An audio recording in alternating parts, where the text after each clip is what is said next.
بسم اللہ الرحمن الرحیم۔ بخاری حدیث نمبر 7۔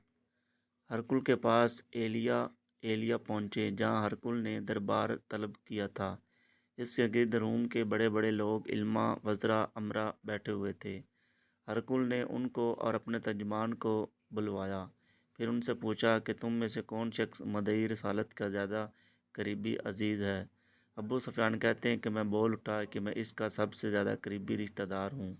یہ سن کر ہرکل نے حکم دیا کہ اس کو ابو سفیان کو میرے قریب لا کر بٹھاؤ اور اس کے ساتھیوں کو اس کی پیٹھ کے پیچھے بٹھا دو۔ پھر اپنے ترجمان سے کہا کہ ان لوگوں سے کہہ دو کہ میں ابو سفیان سے اس شخص کے یعنی محمد صلی اللہ علیہ وسلم کے حالات پوچھتا ہوں۔ اگر یہ مجھ سے کسی بات میں جھوٹ بول دے تو تم اس کا جھوٹ ظاہر کر دینا۔ ابو سفیان کا قول ہے کہ خدا کی قسم اگر مجھے یہ غیرت نہ آتی کہ یہ لوگ مجھ کو جھٹلائیں گے تو میں آپ صلی اللہ علیہ وسلم کی نسبت ضرور غلط گوئی سے کام لیتا۔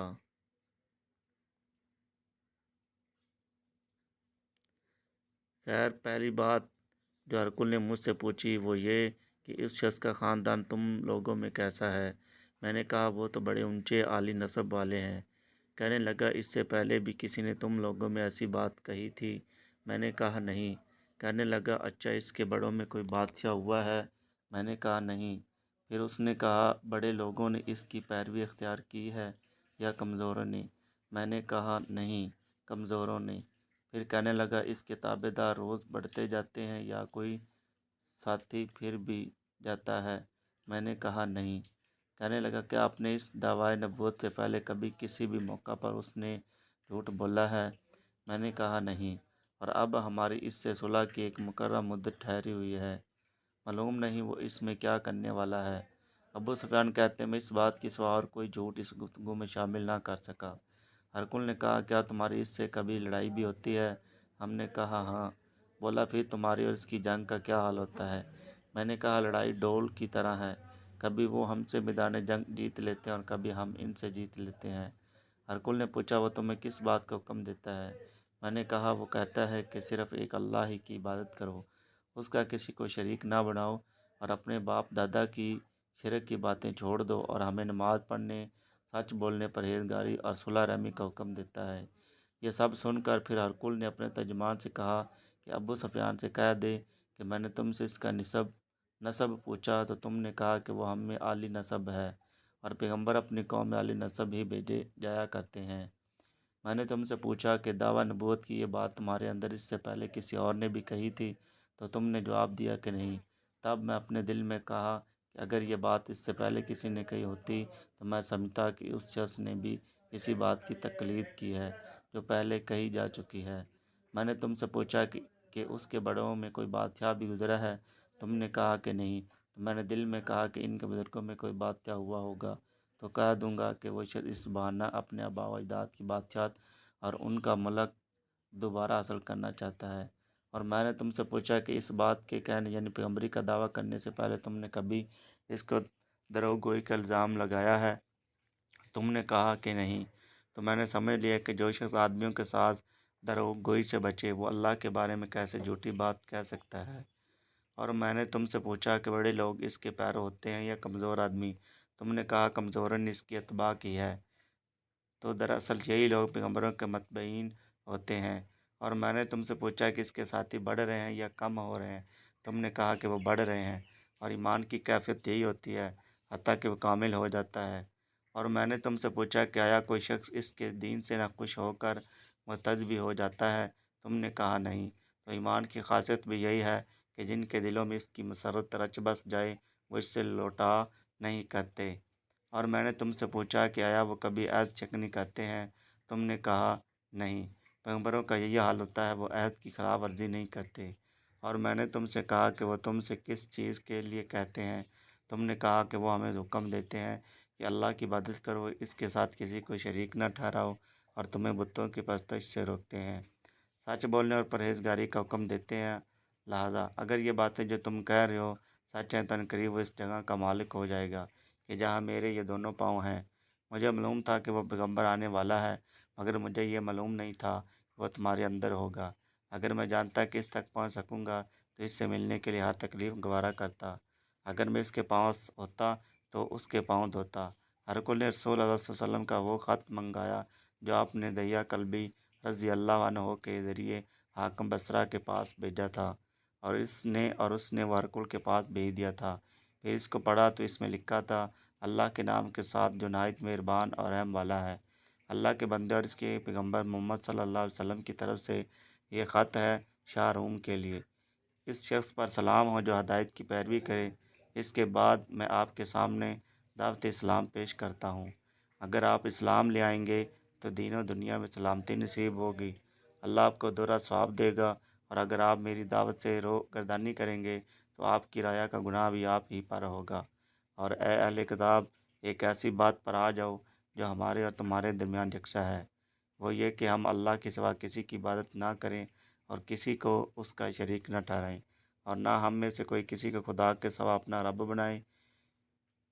پھر اگر وہ اہل کتاب اس بات سے منہ پھیر لیں تو مسلمانوں، تم ان سے کہہ دو کہ تم مانو یا نہ مانو، ہم تو ایک خدا کی اطاعت گزار ہیں۔ ابو سفیان کہتے ہیں، جب ہرقل نے جو کچھ کہنا تھا کہہ دیا اور خط پڑھ کر فارغ ہوا تو اس کے ارد گرد بہت شور و غوغا ہوا، بہت سی آوازیں اٹھی اور ہمیں باہر نکال دیا گیا۔ تب میں نے اپنے ساتھیوں سے کہا کہ ابو کبشہ کے بیٹے آن حضرت صلی اللہ علیہ وسلم کا معاملہ تو بہت بڑھ گیا، دیکھو تو اس نے بنی اصغر روم کا بادشاہ بھی ڈرتا ہے۔ مجھے اس وقت اس بات کا یقین ہو گیا کہ حضور صلی اللہ علیہ وسلم عنقریب غالب ہو کر رہیں گے، حتیٰ کہ اللہ نے مجھے مسلمان کر دیا۔ راوی کا بیان ہے کہ ابن نطور ایلیہ کا حاکم، ہرقل کا مصاحب اور شام کے نصارہ کا لاٹ پادری بیان کرتا تھا کہ ہرقل جب ایلیہ آیا ایک دن صبح کو پریشان اٹھا تو اس کے درباریوں نے دریافت کیا کہ آج ہم آپ کی حالت بدلی ہوئی پاتے ہیں، کیا وجہ ہے؟ ابن نطور کا بیان ہے کہ ہرقل نجومی تھا، علم نجوم میں وہ پوری مہارت رکھتا تھا۔ اس نے اپنے ہم نشینوں کو بتایا کہ میں نے آج رات ستاروں پر نظر ڈالی تو دیکھا کہ ختنہ کرنے والوں کا بادشاہ ہمارے ملک پر غالب آ گیا ہے، بھلا اس زمانے میں کون لوگ ختنہ کرتے ہیں؟ انہوں نے کہا کہ یہود کے سوا کوئی ختنہ نہیں کرتا، سو ان کی وجہ سے پریشان نہ ہوں۔ سلطنت کے تمام شہروں میں یہ حکم لکھ بھیجیے کہ وہاں جتنے یہودی ہوں سب قتل کر دیے جائیں۔ وہ لوگ انہی باتوں میں مشغول تھے کہ ہرقل کے پاس ایک آدمی لایا گیا جسے شاہ غسان نے بھیجا تھا۔ اس نے رسول اللہ صلی اللہ علیہ وسلم کے حالات بیان کیے۔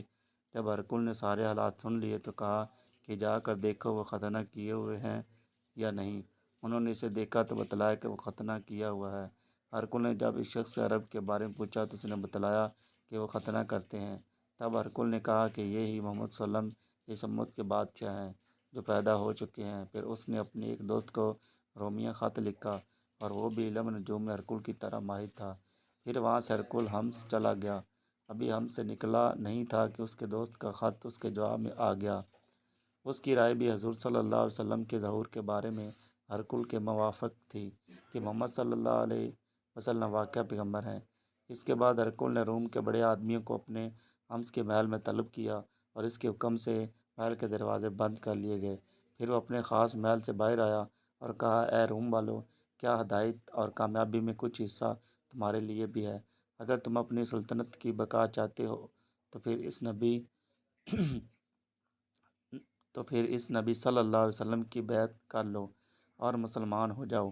یہ سننا تھا کہ پھر وہ لوگ وحشی گدھوں کی طرح دروازوں کی طرف دوڑے مگر انہیں بند پایا۔ آخر جب ہرقل نے اس بات سے ان کی یہ نفرت دیکھی اور ان کے ایمان لانے سے مایوس ہو گیا تو کہنے لگا کہ ان لوگوں کو میرے پاس لاؤ۔ جب وہ دوبارہ آئے تو اس نے کہا، میں نے جو بات کہی تھی اس سے تمہاری دینی پختگی کی آزمائش مقصود تھی، سو وہ میں نے دیکھ لی۔ تب یہ بات سن کر وہ سب کے سب اس کے سامنے سجدے میں گر پڑے اور اس سے خوش ہو گئے۔ بالآخر ہرقل کی آخری حالت یہی رہی۔ ابو عبداللہ کہتے ہیں کہ اس حدیث کو صالح بن کیسان، یونس اور معمر نے بھی زہری سے روایت کیا ہے۔ رسول اللہ صلی اللہ علیہ وسلم سب لوگوں سے زیادہ جواد سخی تھے، اور رمضان میں دوسرے اوقات کے مقابلہ میں جب جبرائیل آپ صلی اللہ علیہ وسلم سے ملتے بہت ہی زیادہ جود و کرم فرماتے۔ جبرائیل علیہ السلام رمضان کی ہر رات میں آپ صلی اللہ علیہ وسلم سے ملاقات کرتے اور آپ صلی اللہ علیہ وسلم کے ساتھ قرآن کا دورہ کرتے۔ غرض آن حضرت صلی اللہ علیہ وسلم لوگوں کو بھلائی پہنچانے میں بارش لانے والی ہوا سے بھی زیادہ جود و کرم فرمایا کرتے تھے۔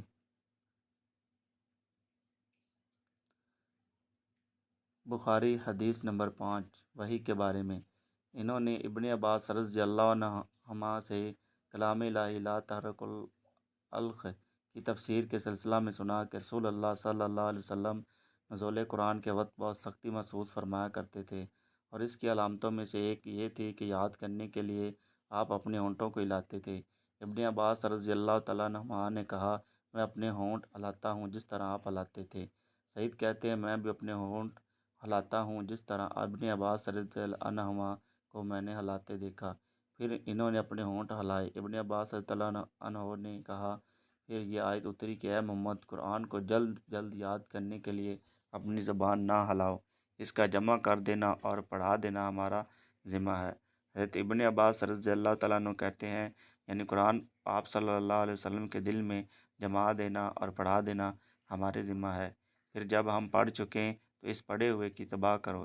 ابن عباس رضی اللہ عنہ فرماتے ہیں، اس کا مطلب یہ ہے کہ آپ اس کو خاموشی کے ساتھ سنتے رہو، اس کے بعد مطلب سمجھا دینا ہمارے ذمہ ہے۔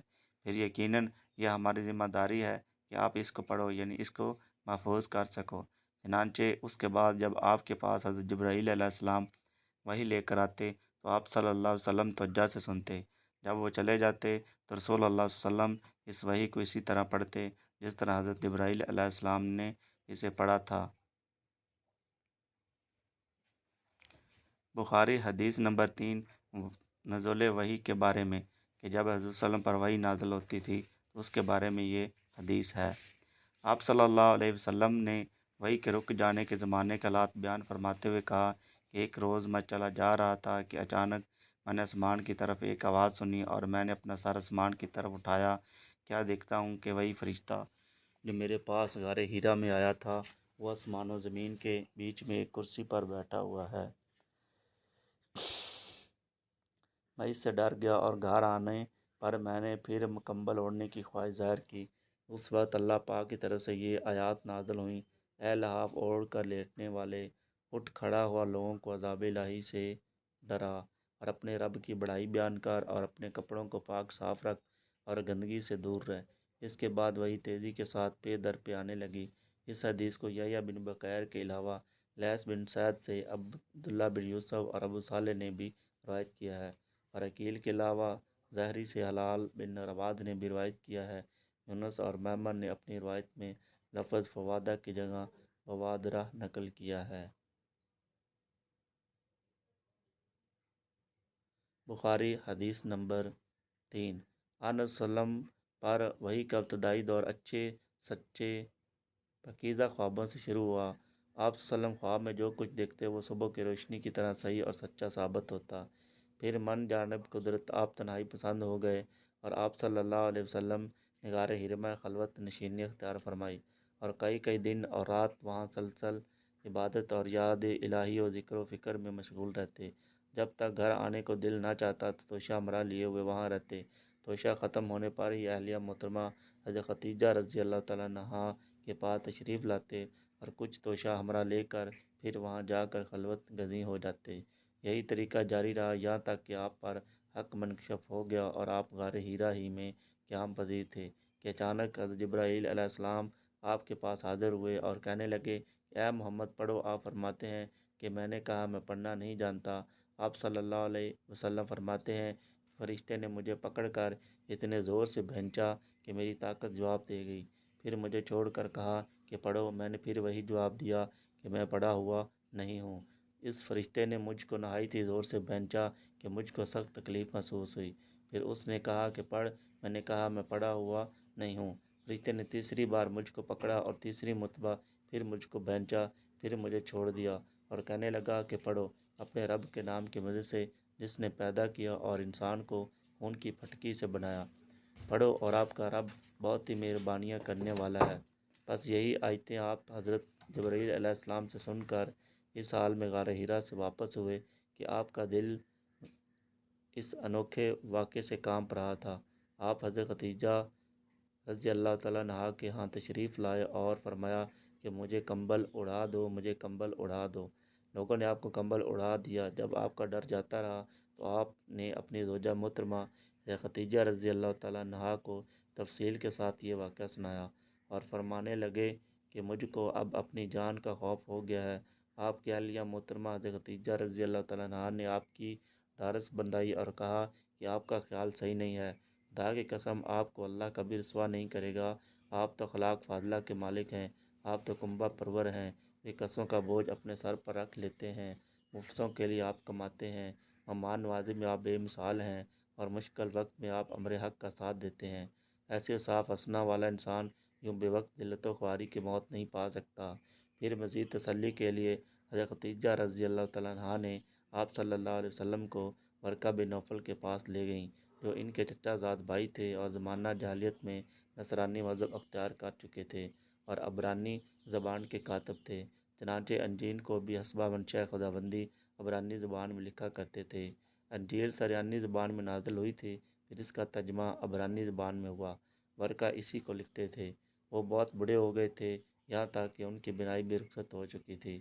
حضرت خدیجہ رضی اللہ تعالیٰ عنہ نے ان کے سامنے آپ کے حالات بیان کیے اور کہا کہ اے چچا زاد بھائی، اپنے بھتیجے محمد صلی اللہ علیہ وسلم کی زبانی ذرا ان کی کیفیت سن لیجئے۔ وہ بولے کہ بھتیجے، آپ نے جو کچھ دیکھا ہے اس کی تفصیل سناؤ۔ چنانچہ آپ صلی اللہ علیہ وسلم نے از اول تاخر پورا واقعہ سنایا، جسے سن کر ورقہ بے اختیار ہو کر بول اٹھے کہ یہ تو وہی ناموس معزز رازدان فرشتہ ہے جسے اللہ نے حضرت موسیٰ علیہ السلام پر وحی دے کر بھیجا تھا۔ کاش میں آپ کی اس عہد نبوت کے شروع ہونے پر جوان عمر ہوتا، کاش میں اس وقت تک زندہ رہتا جب کہ آپ کی قوم آپ کو اس شہر سے نکال دے گی۔ رسول کریم صلی اللہ علیہ وسلم نے یہ سن کر تعجب سے پوچھا کہ کیا وہ لوگ مجھ کو نکال دیں گے، حالانکہ میں تو ان میں صادق و امین و مقبول ہوں؟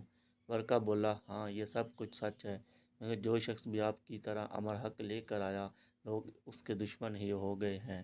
اگر مجھے آپ کی نبوت کا وہ زمانہ مل جائے تو میں آپ کی پوری پوری مدد کروں گا۔ مگر ورقہ کچھ دنوں کے بعد انتقال کر گئے، پھر کچھ عرصہ تک وحی کی آمد موقوف رہی۔ تو ماشاءاللہ یہ وحی کے نزول کے بارے میں حدیثیں تھیں جو میں نے بیان کی۔ اس کو آپ بھی سنیں اور دوسرے کو بھی شیئر کریں۔ جزاک اللہ خیرہ۔